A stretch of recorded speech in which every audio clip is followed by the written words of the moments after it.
Hi, Jennifer. Hi, Christina. Welcome to our online class, our virtual classroom. I hope you're doing well. We're going to continue talking about village life versus city life. And we're going to finish off page 29, which is something that we didn't quite finish the last day. So let's begin. Turn to page 29, please. So this is what you're looking at. I think you should both have the book. Excuse me. Activity 3A. It says match the headings A to E to the blogs 1 to 5 about life in a village. So first, let's look at our options. We have crime, natural surroundings, entertainment, transport, and shopping.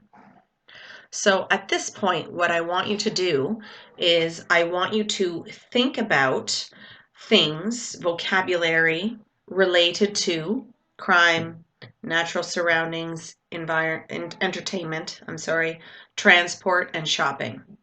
Okay, so I want you to pause the video and write down as much vocabulary as you possibly can. You can send me the vocabulary that you've written down and I'll correct it. Or we'll talk about it when we're in class. Again, we'll take it up. So pause the video and write as much vocabulary as you can about those topics. And then come back. Okay, so I wrote a few words myself just to give you an idea. Crime, for example, theft, when someone steals something from you, right? Theft can also be called burglary. Murder, of course, that's a really big one. And another maybe really big one is drug trafficking. So I went really, really big on these. And obviously crime is dangerous. Okay, you might want to think of some adjectives as well to describe these things. Natural surroundings. Okay, so of course, nature, trees. Maybe you wrote down landscape. Maybe you wrote down scenery. Landscape and scenery are very, very similar, but different in some ways. Landscape is more of a geographical term, talking about the shape, the size, right? And scenery is talking more about natural beauty, things that you can see on this landscape, right? Scenery is uncountable and landscape is countable. So there's some grammatical changes there as well. Entertainment. There are many, many different ways of entertaining oneself. I wrote down music. That can include concerts or just listening to music, going to bars. Excuse me, playing games, video games, table games. Christina, I know you like table games. Reading, going to the cinema, theater, right? Fairs. These are probably really common in small villages, small towns. When there is a celebration in the local village, there's normally a fair. Sometimes there are activities for children, attractions, okay, and you can buy different types of things as well. Shopping. It's probably my favorite form of entertainment myself. And of course, sporting events, right? Going to a football match, playing in a football match, or any type of sport event facility. Okay, transport.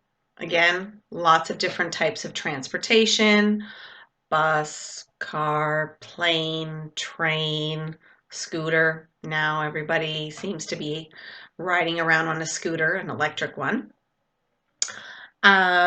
And then shopping. I know we've talked about different types of shops relating to national products, produce specifically, and different types of food shops, like the greengrocers, the butchers, the bakers, things like that. Okay.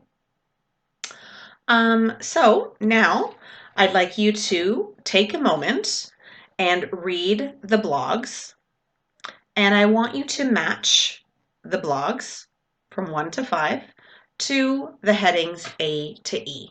So take a moment and read, pause the video, and come back when you're done.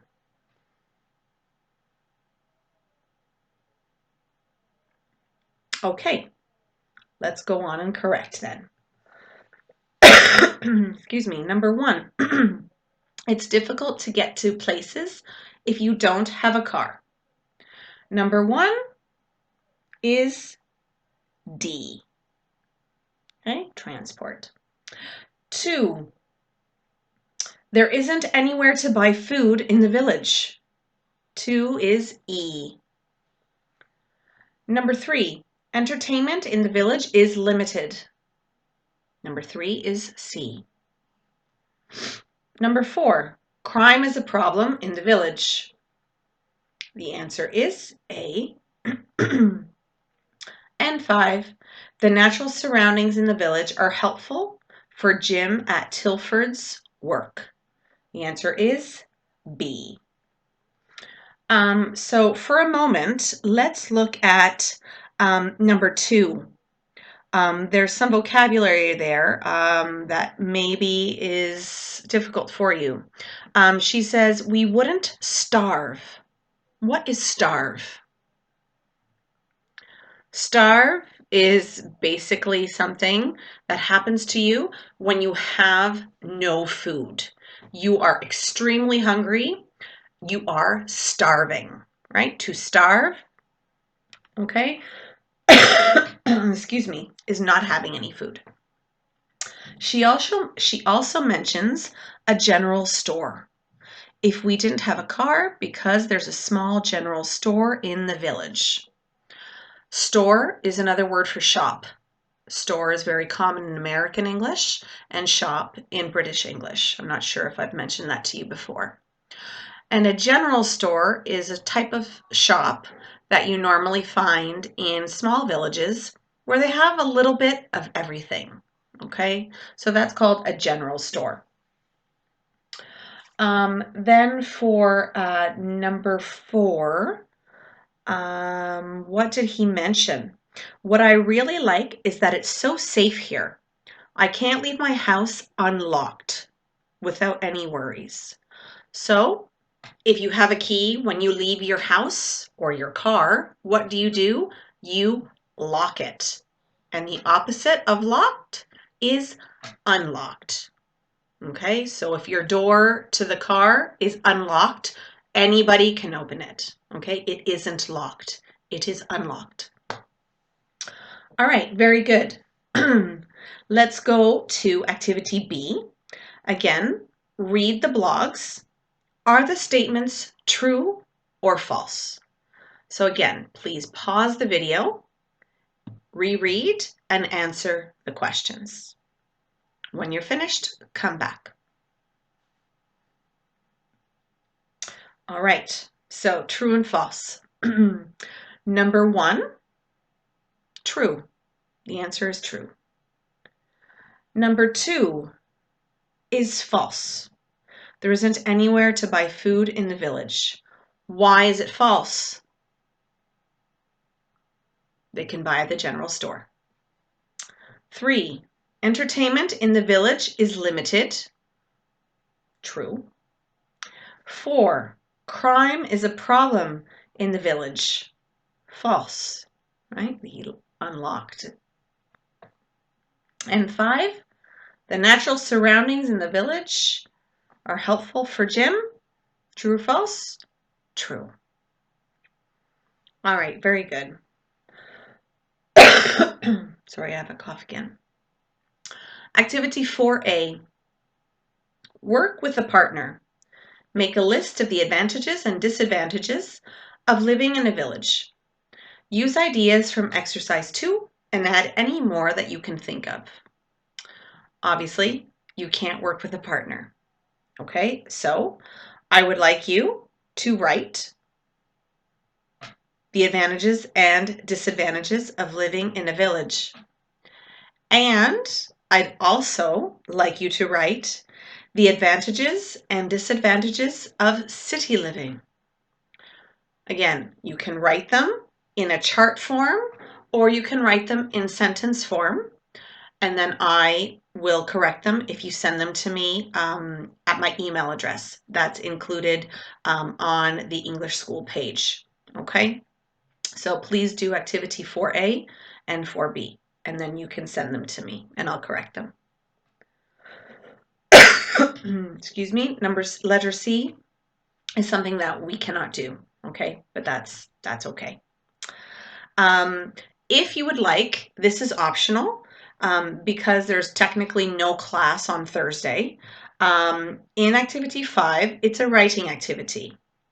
You can read the blog posts in exercise 3 again and write an article. Again, 150 words to 180 is an exaggeration. You don't have to write that much if you don't want to. But if you want to, that's fine. It's for an online environmental magazine explaining in your own words what the blogs say about life in villages. Okay, and compare this way of life with the situation where you live. Okay, so if you live in the city, how does this compare? Maybe you live in a village, but the situation is different from this situation, the situations that each person mentions here. So again, that is optional. All right. Now we're going to move on. I'm very sorry. I have a question for you. Okay. What would happen if we did all our food shopping in the village?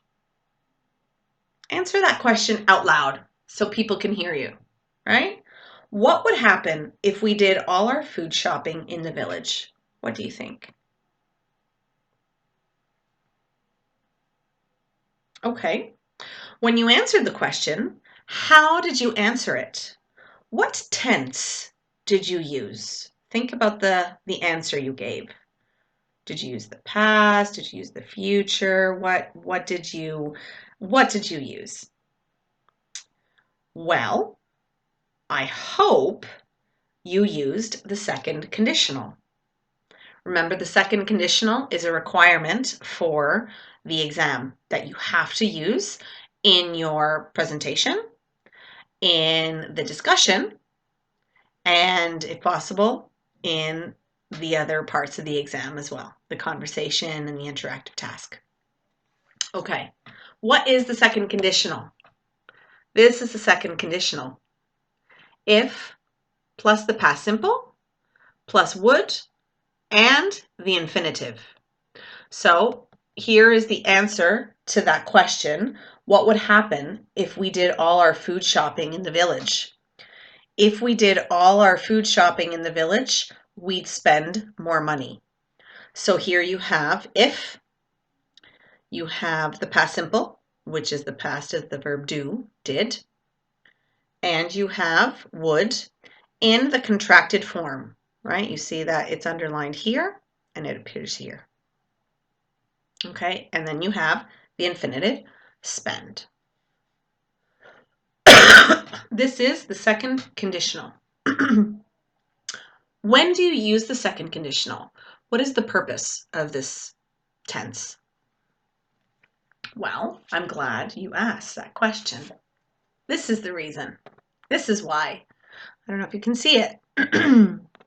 To talk about unlikely or imaginary present or future situations and their consequences. So if we think about the question, the sentence, the answer, if you had lots of money, do you have lots of money? No, it's unlikely that you have lots of money, right? It's an imaginary situation. And what is the consequence, right? If you had lots of money, would you buy a big house in the countryside. Oh, I'm using the wrong. Well, that's okay. No problem. Let's go back. I'm sorry. Yeah, that's all right. Um, so it's an unlikely or imaginary situation. Let me read the sentence again. If you had lots of money, would you buy a big house in the countryside? Right? So if you had lots of money, you don't have a lot of money. Imaginary. Okay? If you did, what is the consequence of that? Would you buy a house? Okay? That is the consequence. All right. Very good. I'm going to add some more questions. These questions I actually would like you to write the answers to, and you can also send them to me via email using, of course, the second conditional. So, how often would you go to the cinema if you lived in a village? Would you live in a city if you had children?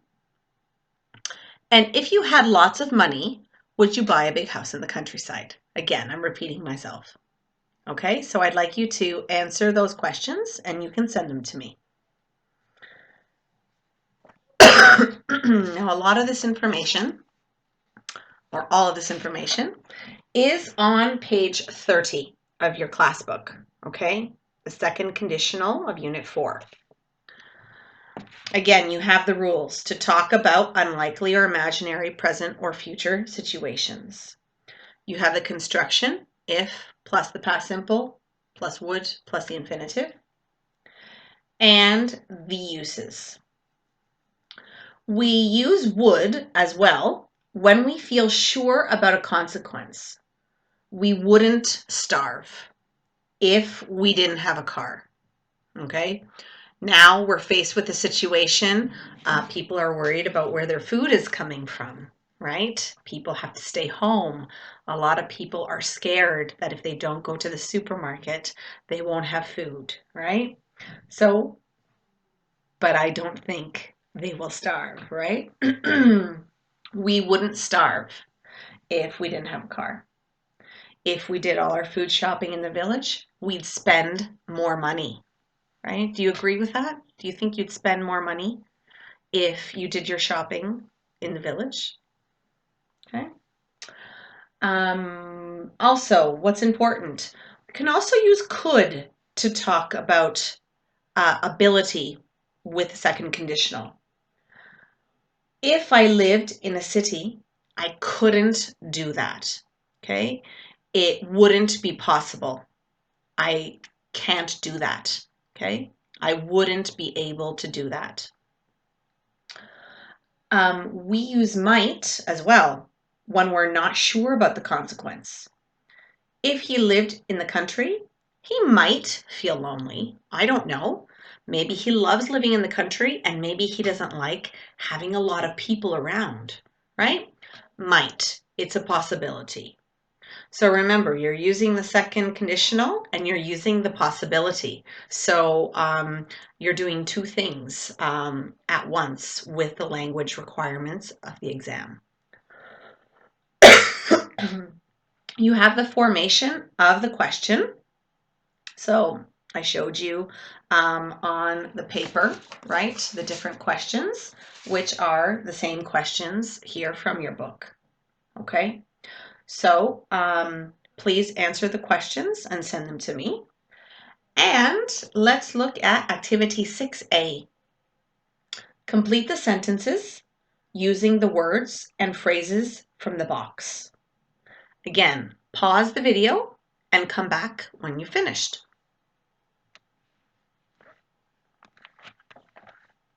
Okay, let's correct. Number 1, if I won the lottery, I'd go traveling for a year. 2, what would you do if you didn't have to work? 3, we live in a city if we didn't have children. I really miss city life. 4, He could pass his exams if he worked harder, but he doesn't study at all. And 5, if I didn't work so much, I might feel less tired in the evenings. One thing I do want you to notice is the sentence order. Excuse me. With number 1, it says, if I won the lottery, comma, I'd go traveling for a year. It's possible to invert that sentence and it is still correct. I'd go traveling for a year if I won the lottery. But in that case, you do not need to use the comma. Okay? So if you start the sentence with the if clause, the if part of the sentence, you need to use the comma. If you start it with would, the would part, or the would clause of the sentence, then you don't need a comma. Okay? Now, activity B. Complete the second conditional sentence with your own ideas. Again, complete the ideas and you can send them to me and I'll correct them for you. And with activity C, it's not possible to do because of course you have to work with a partner. But you could ask your family members or friends, whoever you are with, and you could ask them and have a conversation with them. And you can write out their answers and a dialogue, your response to what they tell you. So again, work with the partner. Find out how your partner completed the sentences in B and ask for more information. You have the example. If you had so much money that you never had to work, what would you do? I think I'd still work. I'd try and become a writer if I didn't have to worry about money. Really? What kinds of things would you write? Fiction, the kinds of things that I like reading. Okay, so there's an example. You can have a dialogue with the people around you and write it out and send it to me. Now, we were going to continue with page 31. Unfortunately, I don't have the CD at home with me. So I'm hoping that next week I will, and we can do page 31. Remember, I won't be uploading a video for Thursday. Okay, so the next video that you'll see will be up for Tuesday. Okay, have a very good quarantine, ladies. I know that sounds very funny to say, but stay healthy and hopefully we'll see you soon. Okay, bye-bye.